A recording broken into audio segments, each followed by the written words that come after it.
तत्कालीन राष्ट्रपति फखरुद्दीन अली अहमद ने मंजूर की थी प्रधानमंत्री इंदिरा गांधी की सिफारिश। भारतीय संविधान में दर्ज है 3 तरह के आपातकाल: राष्ट्रीय, राष्ट्रपति शासन और आर्थिक। देश में अब तक कुल 3 बार लगाया जा चुका है राष्ट्रीय आपातकाल। 25 जून 1975 की वो रात जब पूरा देश गहरी नींद में सो रहा था, तभी दिल्ली के गलियारों में एक ऐसी सिफारिश पर दस्तखत हुए जिसने सुबह होते ही करोड़ों हिंदुस्तानियों की आजादी को हमेशा के लिए बंधक बना लिया। नमस्कार, मैं हूं अर्चित और आप देख रहे हैं दैनिक डिजिटल लाइफ, ताजा खबरें निष्पक्षता के साथ। इतिहास के पन्नों में कुछ तारीखें ऐसी होती हैं जो अमिट स्याही से लिख दी जाती हैं। 25 जून 1975 की वो रात भी एक ऐसी ही तारीख है जो भारतीय इतिहास पर एक गहरा सियासी दाग छोड़ गई है। उस रात तत्कालीन प्रधानमंत्री इंदिरा गांधी की सिर्फ एक सिफारिश को तत्कालीन राष्ट्रपति फखरुद्दीन अली अहमद ने मंजूर कर लागू कर दिया था और अगले ही दिन सुबह पूरा देश एक नई और भयानक बंदिश के साथ जागा। देश भर में आपातकाल लागू हो चुका था।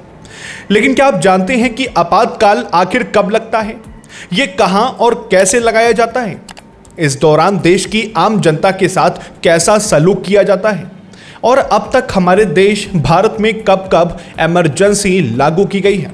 आज के इस विशेष वीडियो में हम इन सभी सवालों के जवाब बेहद आसान शब्दों में समझेंगे। सबसे पहले बात करते हैं आपातकाल शब्द का वास्तविक मतलब क्या होता है। साधारण शब्दों में कहे तो आपातकाल का मतलब संकट का वो क्षण होता है जब आम जनता से उसकी आजादी और बुनियादी अधिकार छीन लिए जाते हैं।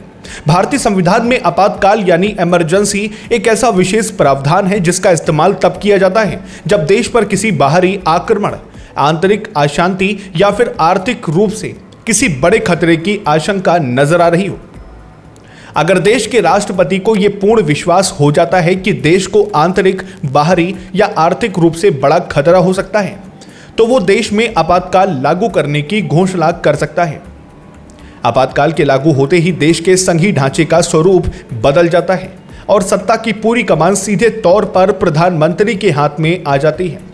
भारत के संविधान निर्माताओं ने आपातकाल का ये कड़ा प्रावधान देश की एकता, अखंडता और सुरक्षा को गंभीर खतरे की स्थिति से बचाने को ध्यान में रखते हुए बनाया था।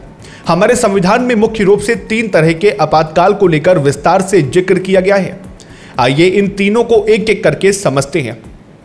पहला है राष्ट्रीय आपातकाल। जी हाँ, नेशनल इमरजेंसी। हमारे देश में 25 जून 1975 की रात को जिस इमरजेंसी की घोषणा की गई थी वो यही राष्ट्रीय आपातकाल था, जिसकी घोषणा तत्कालीन इंदिरा सरकार ने की थी। देश में राष्ट्रीय आपातकाल का ऐलान पूरे देश या उसके किसी हिस्से की सुरक्षा को ध्यान में रखते हुए किया जाता है। केंद्रीय कैबिनेट की लिखित सिफारिश मिलने पर ही इसे राष्ट्रपति द्वारा लागू किया जाता है। इसके लागू रहने के दौरान केंद्र सरकार को असीमित शक्तियां और अधिकार मिल जाते हैं। लेकिन सबसे बड़ा बदलाव यह होता है कि देश के आम नागरिकों के मौलिक अधिकार यानी फंडामेंटल राइट्स पूरी तरह छीन लिए जाते हैं। दूसरा है राष्ट्रपति शासन। जी हां, प्रेसिडेंट्स रूल।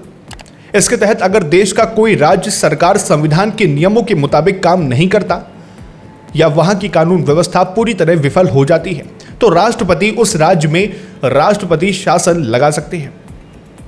इस शासन के दौरान राज्य के स्तर पर न्यायिक कार्यों को छोड़कर राज्य प्रशासन से जुड़े सभी अधिकार और शक्तियां सीधे केंद्र सरकार के पास आ जाते हैं। क्योंकि किसी राज्य का नियंत्रण वहां के निर्वाचित मुख्यमंत्री की बजाय देश के राष्ट्रपति के अधीन आ जाता है, इसलिए इसे राष्ट्रपति शासन कहते हैं। इस दौरान राज्य के राज्यपाल को वास्तविक कार्यकारी अधिकार मिल जाता है। तीसरा है आर्थिक आपातकाल। जी हां, फाइनेंशियल इमरजेंसी। भारतीय संविधान में आर्थिक आपातकाल का भी स्पष्ट जिक्र मिलता है। इसके तहत अगर देश के वित्तीय स्थायित्व या साख को कोई बड़ा खतरा हो तो राष्ट्रपति देश पर मंडरा रहे इस आर्थिक संकट के दौरान आर्थिक आपातकाल की घोषणा कर सकते हैं। हालांकि हमारे देश के लिए यह बेहद राहत की बात है कि आज तक भारत में कभी भी आर्थिक आपातकाल लागू करने की नौबत नहीं आई। अब बात करते हैं हमारे देश में अब तक कितनी बार आपातकाल लागू किया गया है। इतिहास गवाह है कि अब तक देश में कुल 3 बार राष्ट्रीय आपातकाल लागू किया जा चुका है। जिसमें सबसे पहली बार 26 अक्टूबर 1962 में भारत चीन युद्ध के समय, दूसरी बार 3 दिसंबर 1971 में भारत पाकिस्तान युद्ध के समय और आखिरी व तीसरी बार 25 जून 1975 में आंतरिक अशांति के आधार पर इसे लागू किया गया था। राजनीतिक जानकार और इतिहासकार कहते हैं कि 25 जून 1975 को लगाए गए आपातकाल की स्क्रिप्ट असल में 12 जून 1975 को ही लिखी जा चुकी थी और इसकी पूरी पृष्ठभूमि साल 1971 के लोकसभा चुनाव में रायबरेली सीट के चुनावी नतीजों और उसके बाद पैदा हुए कानूनी विवाद के बाद से ही बनने लगी थी। देश के इस फैसले ने भारतीय लोकतंत्र की दिशा को हमेशा के लिए बदल कर रख दिया। फिलहाल ये 25 जून बहुत खास है। फिलहाल के लिए इतना ही। लाइक करें, शेयर करें और सब्सक्राइब करें दैनिक डिजिटल लाइव को। साथ ही अपनी राय कमेंट बॉक्स में जरूर साझा करें। फिर मिलते हैं एक और नए अपडेट के साथ। तब तक के लिए नमस्कार, जय हिंद, जय भारत।